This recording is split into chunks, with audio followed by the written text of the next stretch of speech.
Alors que l'affaire autour de Kylian Mbappé ne cesse de faire du bruit, des révélations inattendues sur la vie privée de Didier Deschamps font surface.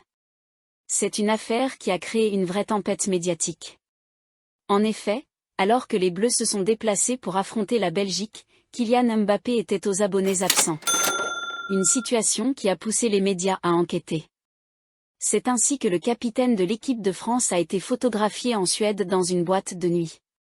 Mais lors de ce court séjour, l'attaquant du Real Madrid s'est retrouvé mêlé à une affaire de viol. Très vite, l'entourage du joueur a pris la parole dans un communiqué. Ce jour, une nouvelle rumeur calomnieuse commence à enflammer la toile en partant du média suédois Aftonbladet. Ces accusations sont totalement fausses et irresponsables, et leur propagation est inacceptable, peut-on lire sur la toile. Suite à l'apparition de ce scandale, les avocats de Kylian Mbappé sont passés à l'action. En effet, ces derniers sont restés attentifs à la moindre information pouvant porter atteinte à l'attaquant du Real Madrid. Afin de mettre un terme à cette destruction méthodique de son image, celle de Kylian Mbappé, toutes les actions légales nécessaires seront entreprises pour rétablir la vérité et poursuivre toute personne ou média impliqué dans le harcèlement moral et le traitement diffamatoire que Kylian Mbappé subit de manière répétée, poursuit le communiqué. Face à l'ampleur de la polémique, Didier Deschamps a été interrogé sur la situation. Sans filtre, celui qui attaque les Emmanuel Macron a donné son avis sur l'affaire. En ce moment, ça sort de partout, n'importe comment. Info, intox, je ne sais pas, c'est difficile. Il est suffisamment grand pour communiquer, a-t-il confié. La vie des footballeurs professionnels est souvent épiée à la recherche d'informations. Et si aujourd'hui c'est Kylian Mbappé qui fait les grands titres, autrefois, c'était Didier Deschamps. En effet, l'ancien joueur de l'équipe de France avait fait la une des journaux au sujet de sa vie privée durant sa carrière de footballeur.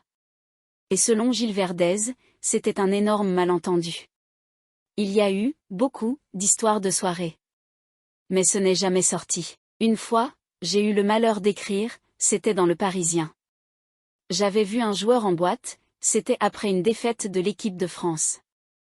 Je me suis trompé sur le nom, je ne sais pas ce que j'ai fait, j'ai écrit que Didier Deschamps était en boîte, a-t-il raconté.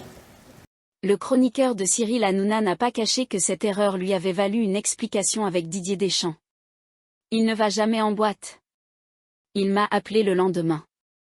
Je suis allé m'excuser chez lui. Il ne m'a pas convoqué chez lui, mais il m'a dit, viens, il faut qu'on discute, parce que là, donc non seulement je m'étais trompé, mais vous voyez jusqu'à quel point ça a été.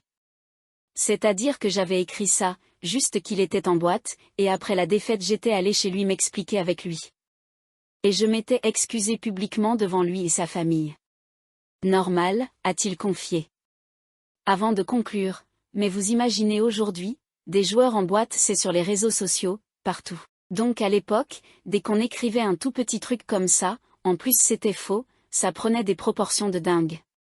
Bien entendu que France 98 il y a eu des sorties, bien entendu que c'était eu avant.